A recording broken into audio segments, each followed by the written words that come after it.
We're standing outside of Hillsborough's Old Town Cemetery, which dates to the very beginning of the town in 1757. Immediately, the founders of the town realized they needed a couple of things: a jail, a cemetery, and some other city buildings. And so this was the cemetery. It's actually two cemeteries combined into one. And it's on the National Register of Historic Places, which means it's fairly important.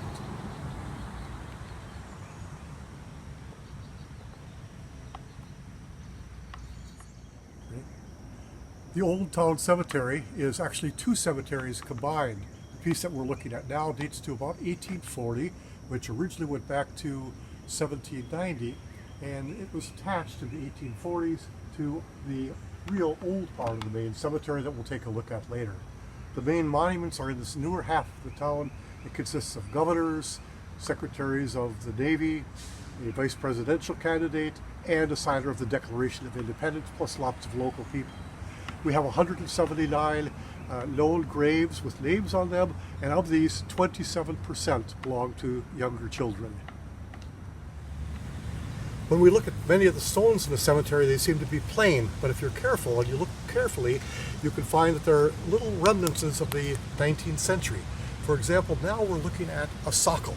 And a socle is nothing more than a local field stone, which has a hole cut in it, and then the stone would have been taken and set into that opening, kind of looking a little like a ping pong paddle, so it would have fit in there, and then cement or lead, hopefully, would have been poured around it so that the small looking stone actually was much larger underneath.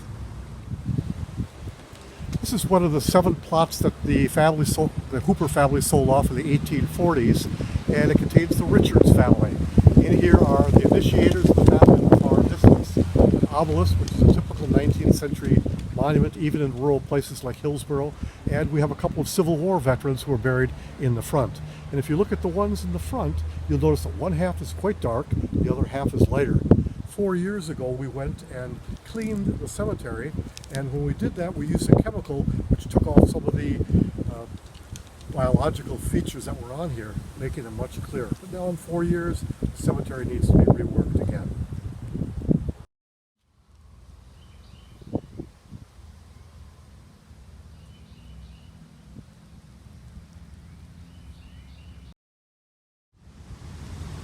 Around the cemetery we have numerous children's graves. This child lived to be 6 months and 28 days, another infant over here. And then here's a footstone. Footstones face to the east so that you can tell where the head of the individual is, and the feet, so that when resurrection day comes, the person will be facing in the right direction, in the direction of the sun. This one unfortunately has been broken. When you take a look at it, you can see the color of the original marble that was in here.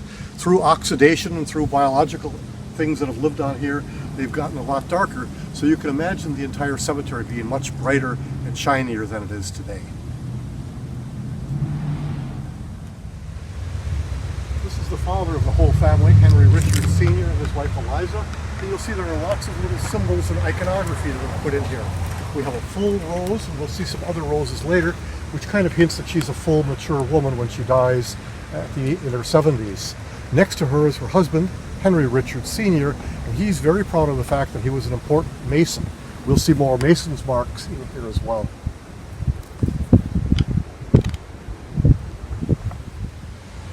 This is the tallest monument we have in the Old Town Cemetery, over 20 feet high, and made with enormous amounts of money. The man who's buried here, along with his wife, is William Alexander Graham, and this monument oozes expense. It's not made from marble, which was expensive like we've seen, but it's made from granite. Not only is it granite, but it's done of the highest quality, and they shipped it down from Connecticut. You can see over here, we have a signature. The signature tells us the company that made it, the New England Granite Works, and the town as well, Hartford, Connecticut. So this was a big piece of granite that shipped down in the 1870s when Mr. Graham died. More than that, the sculptors did a tremendous amount of work to polish the stone in such a way that you get a matte finish, which makes it look like it has an outside border, and a very smooth, polished area as well. So the marble, the signature, the high quality of workmanship, and look at this. Down here, we've used raised relief. The only way you get raised relief is to cut the background away. That's extremely expensive, and if you make a mistake and you knock off the A, suddenly you've got to start working again. Now, Graham was one of these intellectuals that really was beloved in his day. He was a Speaker of the House of Representatives in North Carolina. He became governor, senator. Then when the Confederacy came, he became a Confederate senator. He, earlier than that, had been Secretary of the Navy for the United States and was a vice presidential candidate in 1852. So he's extremely powerful and important. After the Civil War was over, he was elected again by the people to join the U.S. Senate, but the U.S. Senate said, no, you were a member of the Confederacy, you're banned for life. I think we can agree that this is a very expensive monument. We've talked about the quality of workmanship on here, the size of the stone, how it had to be shipped down, but look carefully at the bottom of this. Here is a whole course of bricks. Certainly we could have done something better than that. And look all around this particular family burial plot, we have not completed workmanship. This is again granite that's in here, but look, the lowest 3 inches have never been finished off. And the reason for that is one of two things. Probably we had a different earth level at one time, and that earth is washed away, so now it is revealing the problem. Same thing with the bricks on the other monument. Or it could be that it really never was completed. As I mentioned before, the Old Town Cemetery has about 27% of the burials here with names on them are just simply children. And this is an exceptionally fine one for a couple of reasons. For one, sure enough, the child dies at the age of 3 months and some days. But what I find as an archaeologist even more interesting is this mark in here. It's really not accentuating the fact that it's an infant daughter. That's of little importance. But rather what it does is it tries to disguise the fact that the sculptor, when he carved this, made a mistake. So maybe he called her an instant daughter, or maybe he misspelled daughter, but something had to be taken out and they carved it away and made it look like it was part of the whole inscription. This is still part of the Graham family, right by her grandfather's name, and off in the distance are a couple more Grahams who died at the ages of less than 3. The youngest son of William Alexander Graham and his wife Susan Graham, and over here another child who lived to be just over 1 year of age.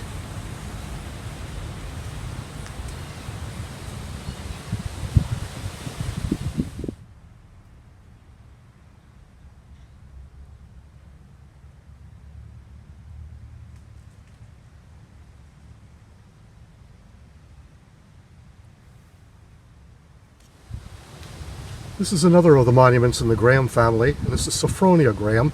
She died at the age of just 8. And it's an extremely expensive monument. Again, we'll notice the raised relief that's in here, the fine quality of detail, that the lilies of the valley came out well. Even at the very top, the dove, which is partially damaged now, has a lot of detail and excellent workmanship to it.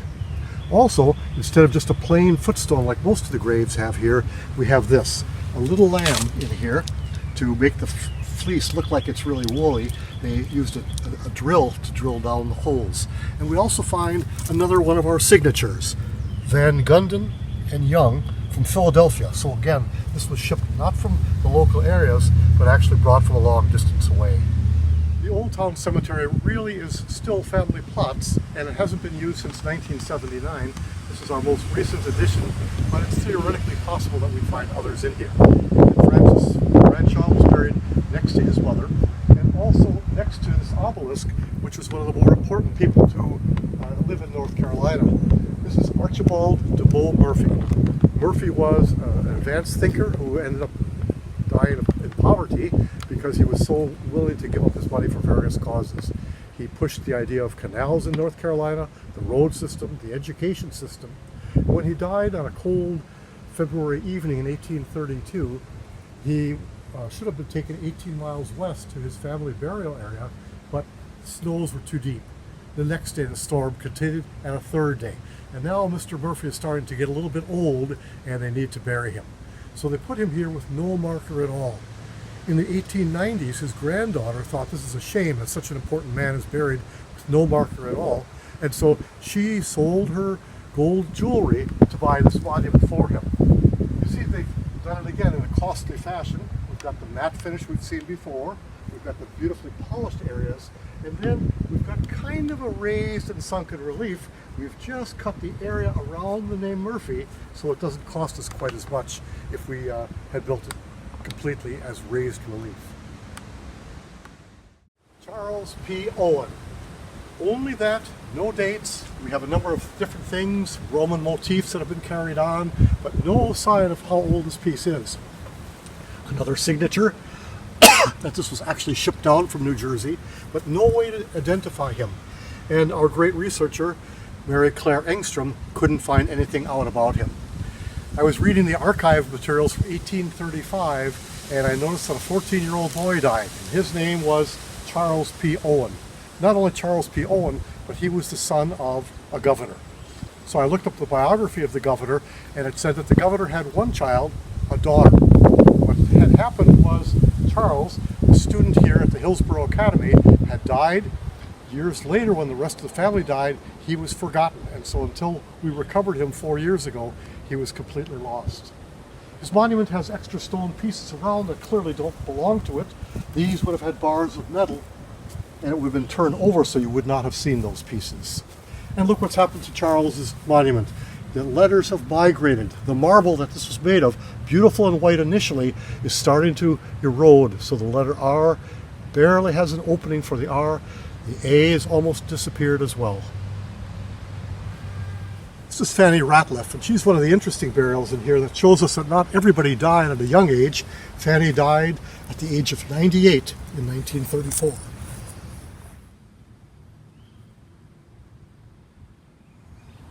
Well, this particular stone in the Old Town Cemetery shows us the effects of cleaning these stones. 5 years ago, we cleaned half of the stone so you could see what was done. The other half was left alone. So you can see we have at least 3 different kinds of lichen in here that slowly erode the stone and take it apart. And it also has a lot of dirt. But after we cleaned everything, you can see quite nicely the stone is quite legible. You can also, I think, just make out the mason's mark in here, because this man was a mason. He's the 4th of our masons in here, and it's quite important to this particular family. Why is he buried outside of the wall? Well, it's because when he was buried in 1870, the entire area behind for the Nash and Witherspoon families was completely filled up. So there was no place in the inn for him, and as a result, he, his wife and child are buried outside. You'll notice too that the wall is here very nicely, partially to keep the families apart from others, and also, probably more importantly, to keep the animals out. In the 19th century, we have a number of city statutes or town statutes that are put up time and again, reminding people to keep your cattle, confine your hogs, and also watch out for the geese. Well, this particular wall has a stile down there where it looks like a step going up, step going down, and that would have served very nicely to keep out the animals who would otherwise molest the graves. You'll also notice a kind of an interesting feature. It's a gravestone over here, which is surrounded by part of the wall. This is Abigail Brown, who died in 1835, and she was buried, left there, and then clearly at some time after that, the town decided to put up, or the family decided to put up this wall around their particular plot. But rather than disturb Abigail Brown, they took the wall, set it up, and then made it go around her particular resting spot. And I think that's kind of a nice way to handle a sacred area. 5 years ago when we inspected this area, it was completely overgrown with poison ivy, with Virginia creeper, and with other plants in here. So we assigned some people to work on this particular area, and after about an hour, these people came to me and said, "Ken, I think we've got something here you'd like to see." And they took a look, and sure enough, this tombstone, which actually is quite clear when the light is correct, happened to appear out of the poison ivy that had been there beforehand. In the background, you can see John Witherspoon, who died in 1853, I believe it was, the small obelisk in the far distance. So he's one of the originators of this particular family plot. He was a minister at the church that happens to be right behind us.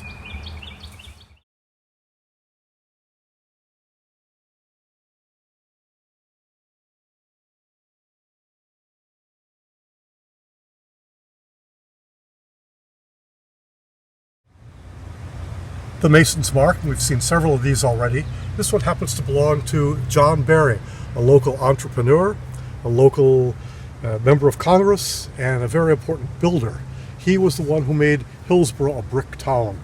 Again, he made a great deal of money, so he has a beautiful granite monument again. We've got our full raised relief down here, and then look what they've done at the bottom. Way at the bottom is just simply cement, but this stone was actually carved this way to make it appear as this is a whole organic monument. Just to the right of this, we have one of these enigmatic things that you wonder about. There are strange monuments in here. There are lots of symbols and things. We looked at this and kind of wondered what it was. A fossilized elephant dropping?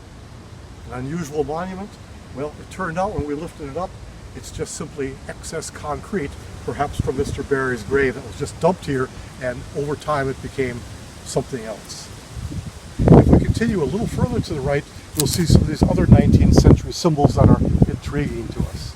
This is Emily Eliza Cooley, who died at the age of 32. And to symbolize that, we have a rose bloom in here, which has been broken off of the stem, as if, just like a rose, her life has been cut short.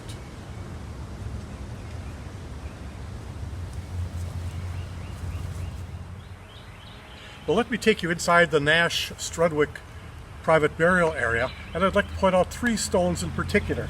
They're labeled Frederick, Maggie, and Henry, and there's nothing more. Come inside and let me show you why these are here and what happened to them.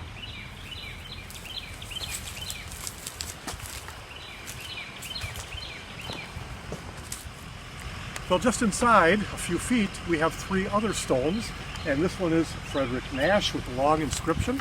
Then we have Margaret Nash with a long inscription, and finally Henry Nash, also with a long inscription. Now we have their death dates on here, a biblical verse that's placed on here, as well as a little bit about their life. Do you notice anything similar between the two sets of stones that we looked at? The first three, I believe, are just cenotaphs. A cenotaph is a marker stone that just commemorates a person or an individual, or it holds the spot where they could someday be buried. And I think that's what the first three are. They're put in there quickly with just a single name and nothing more. And then later, during the Civil War, when the family perhaps is doing better or things have stabilized, then they got an entire stone. Now, this is not a 19th century idea, but it goes to many other places. If you go to Poets' Corner in Westminster Abbey in England, in London, you'll find exactly the same thing. That supposedly Shakespeare is buried there, several other individuals, but the truth is those are just simply cenotaphs that we're looking at. In the 19th century, these 9 family plots that were along here were surrounded by walls. Not so much that somebody was going to break in, but for one, to give your family its own sacred space, and two, to keep out the pigs, the cows, and the geese that we know were walking around. And so in addition to having the walls, people would want to get in here with their family, and so they would often have a gate. So here you find part of a metal gate which ran over to this piece where the gate itself happened to have been, and then it ran across to protect this particular plot from outsiders walking in. In 2014 and 2015, this entire area was covered with vines and branches and different things that were covering stones. And so we pulled out the tree of heaven and the greenbrier and poison ivy and so forth, and this was kind of the result of things. This particular stone, which belonged to Anne Vasseur Brown, because we're in the Brown family plot, was actually the local confectioner. So she was well known for candies and things of that sort that she made. And her sister, also one of the Browns, is Julia Estelle Brown. You'll notice the stones look quite identical, with the wavy lines around the name, the curlicues and the swirls for the letter and so forth. You'll notice too, what we did is we left half of it on the left side untouched so you can see how dirty these stones were. Now we cleaned them off, but we left that as much as possible, cleaning the right hand side, and now in 5-6 years you can see how much it's darkened. If you look carefully at this stone too, your eye usually stops down at about this level, but if you continue further down, you'll see a small bit of advertising. This is a signature, and it's the signature of the company and individual and city where the stone happened to have been made. Hillsborough in the 19th century was only a population of about 800, so while we had an engraver in town, we didn't have a stonemason or a stone engraver to carve these, so stones were shipped in. This particular one comes from some distance away in Lexington, North Carolina. It's the Brown family plot, and if you look directly behind, you'll find a large piece of quartzite which belonged to Margaret Hooker Brown. And the story is that when she was just 8 years of age, she found that large quartzite boulder and she said, "Someday this will be my tombstone." And sure enough, in 1923, this did become her tombstone. And again, you can see the left side's been left dark. The white side on the right shows a difference in coloration. And then we have other Brown family members in here.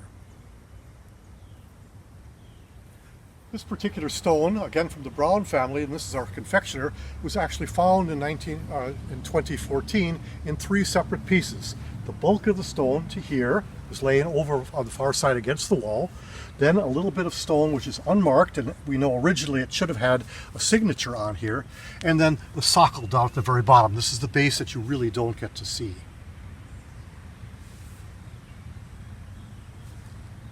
In 2014, when we cleaned the cemetery, the walls were kind of in disrepair and they had to be put back together.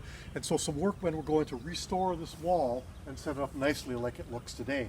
And I mentioned to the men, now if you happen to find some inscriptions or carvings on the rocks, please come and get me. About half an hour later, I came out and we found this. And my heart went pity-pat, or maybe a little stronger than that. Because this that we're looking at is a socle. We've met this before, but you rarely get to see them. This particular one would have been under the ground, and then the stone itself, the tombstone made of, in this case it happens to be marble or sometimes granite, would be placed into there. So you can see a little bit of the marble still survives, and then that would have been put tightly inside the socle with mortar. Usually lead if you could afford it, but in this case just poor, inexpensive cement. So we're very happy to find this particular piece, and it shows us what lies under the ground, why these tombstones just fall out and get stolen easily. Hillsborough in the 19th century was a very different place than it is today. And one of the reasons that we have these stone walls going around individual family plots was to keep animals out. Yes, it protects your sacred space, but it protects against the cows and the pigs that we know rooted around, because we've got statute after statute telling us, keep your cows locked up. One of the ways we know that too is this thing. Looks like a staircase, but it's called a stile. And what it does is it allows people to walk through quite quickly while it keeps the cows and the pigs outside. I was here one day walking, as I did many times through here, and I noticed that all these local field stones were different than one which was down here. The one at the bottom was a piece of marble. So I went, tipped it up, and sure enough, there was a perfectly preserved, untouched piece of marble. It was part of an inscription. Right away, even though it was only a partial inscription, I knew who it belonged to. Because right over here is a monument to Elizabeth Coit. She was a student who died at the age of 12. The stone that I found belonged to her initially, but I think what it tells us is that the stone was carved from somewhere else. When they set it up, it broke, and so they brought another stone, repaired it, and rather than take the broken piece of marble back, they turned it into a stair at the bottom of the stile.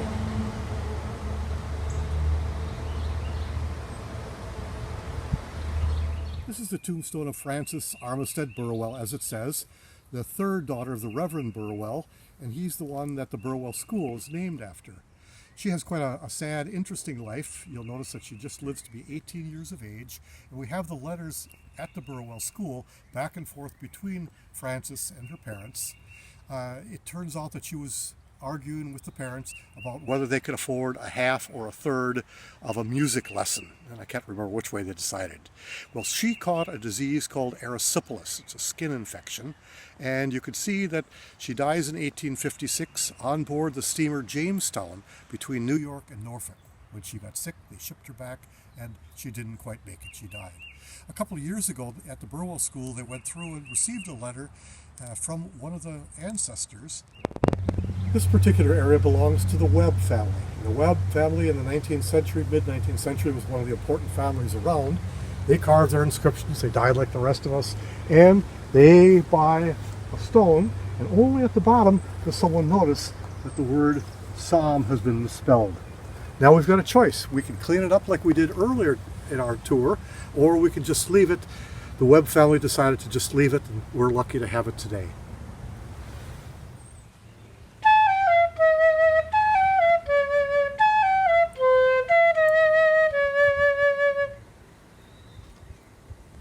1790, our signer of the Declaration of Independence, William Hooper, died, and they buried him on the garden area of his estate. The estate is still here, about 100 yards to the right, and this is the area where his garden was. They put up a brick wall around him. It was been changed 2 or 3 times. Let's go take a look at Mr. Hooper, the signer of the Declaration of Independence, that I believe we still have here in the Old Town Cemetery.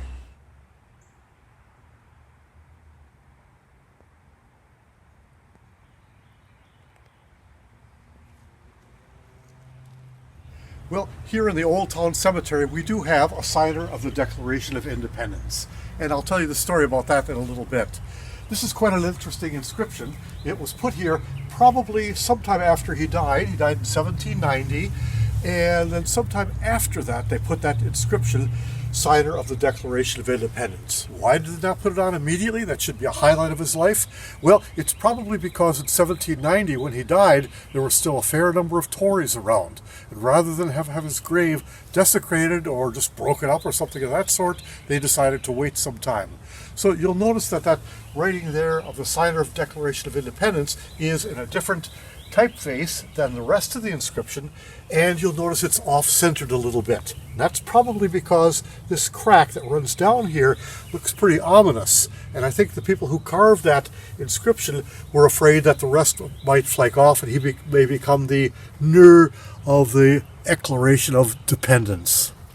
Well, let's take a good look at this inscription because it's really quite interesting, and it has a number of interesting features that point out the time of what it is. It's religious, sacred to the memory of, and then here he is, Honorable William Hooper, Esquire. He was a lawyer. And then you'll notice some strange spellings. Here's the word eldest, but rather than spell it like we would, they have it E-L-D-E-F-T.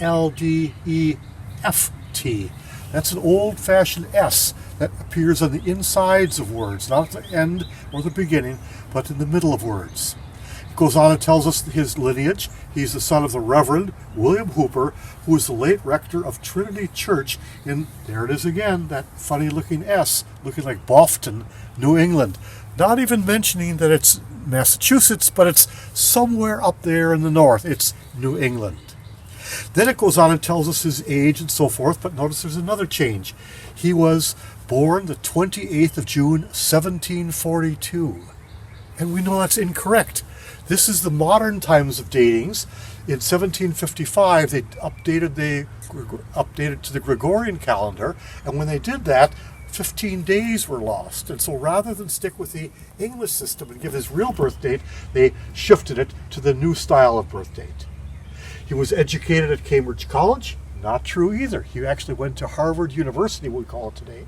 And he died in October 1790, the 49th year of his age. He's only 48 when he dies of probably a bit of depression, but probably more likely he died from too much consumption of rum. Hooper appears to be here, and I think he still is here. But in 1894, 1895, the federal government wanted all the signers of the Declaration of Independence, the 55 of them, moved to federal lands. And so they sent out several people to come here and dig up his body and take it to Alamance County.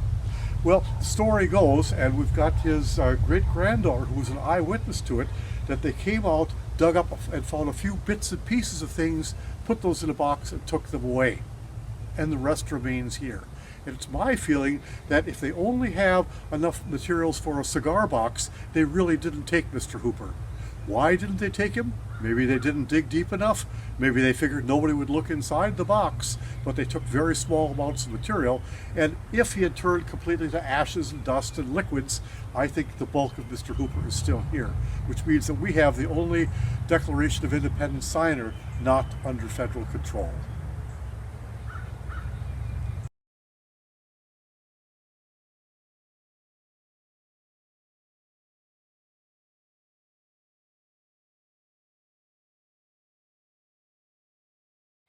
Very close to the signer of the Declaration of Independence, William Hooper, is his good friend, James Hogg, or Hogg.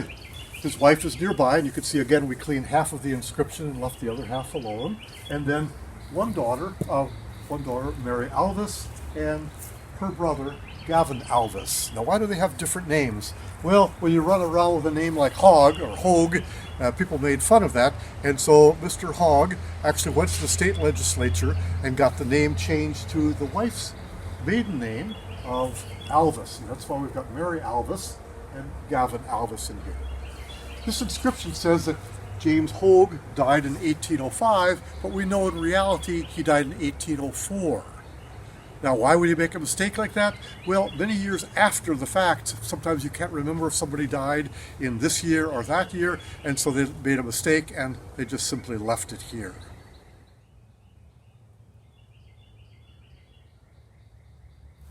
When we cleaned the cemetery in 2015, we found about 50 yards down an inscription which is in two pieces, and one of my workers said, "Ken, is this of any interest at all?" I said, sure, I'll take a look at it later. And because it was covered in Hillsborough red mud, it didn't look like much to me.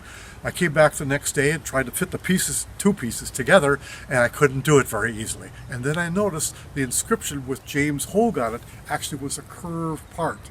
So somebody had taken this inscription from here that had been broken, tossed it in another grave, and just left it for us to find some 30 years later.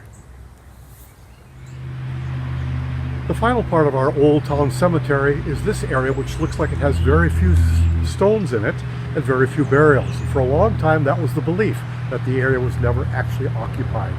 We built a new town cemetery in 1871, and the idea was they started putting people over there. In 2016, we did a ground-piercing radar study where we dragged a computer and electrical waves over this region, and we found that there are actually over 100 burials in here. Very few tombstones, but lots of burials were put into this common ground.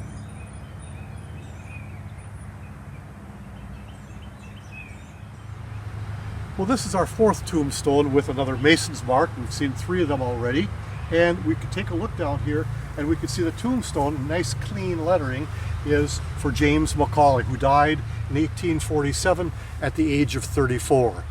When you go around the cemetery, you find that about almost a quarter of the kids, quarter of the tombstones that we have in here are for children, and we find large numbers of the people's dying in their 30s, 40s, some 50s, and then one older woman who dies in her 90s. But for the most part, because of the lack of vaccines, lack of medical care, people didn't live nearly as long as we expect lives to be today. The final resting place marker stone of William Badgett and his wife Maria Lynch. Now, he dies and his wife survives him some 72 years. Mr. Badgett died in 1875. He was actually a Confederate soldier, and he was buried. And they didn't put the tombstone on for another 75 years or something of that sort. So at that point, all the cemetery markers had been placed for the burials of the Confederate soldiers, and he was forgotten. So this is actually one of our forgotten Confederate War soldiers who never was memorialized for that reason. Well, this is the small private plot of the Owen family. Mrs. Owen, on the far side, Rebecca Owen, dies at the age of 85 years, and with her are buried her sons. Henry, who dies the same year as she dies, 1868, and Hugh Owen, who dies in 1861. And Hugh Owen is particularly interesting because he, in 1863, one of the Owen boys cut down a tree. The town decided that was wrong, and they fined him for it. And the word has gotten out that it was Hugh Owen who did that. Well, the truth is he couldn't have done it in 1863 because it was dead. Historical records will show us that it was actually Henry who did the deed. You can see again we cleaned the right half of the stone, didn't clean the left, and you can see how it's weathered after just a few years. Cleaning the stones with this D2 chemical supposedly only kills off biological problems and takes care of the dirt, whereas stronger chemicals could actually damage the marble in particular. As you walk around the Old Town Cemetery of Hillsborough, you find a lot of stories that you really wonder what's actually going on. If you have the chance to go back into the records, you can learn a great more than just the stones themselves will tell you. Next to me is Christina Freeland, the wife and several-time mother of Dr. C.J. Freeland, who dies in July 1852. Immediately next to her, we find her sister, Sarah Barton, who dies also in 1852, a mere month later, and she dies at the age of 17. Now you notice both of these girls die at the age of, in 1852, and in fact going around the cemetery we have over a dozen tombstones which bear the year of 1872. 1852. Was it a plague? Was it tainted food? Was it a disease? We really can't tell for sure. People have suggested it's poisoned or tainted cherries, but we don't have cherries in April when these deaths start, and they don't end until November or December. So whatever it was, perhaps cholera, dysentery, some sort of virus that happens, we just simply can't figure that out yet.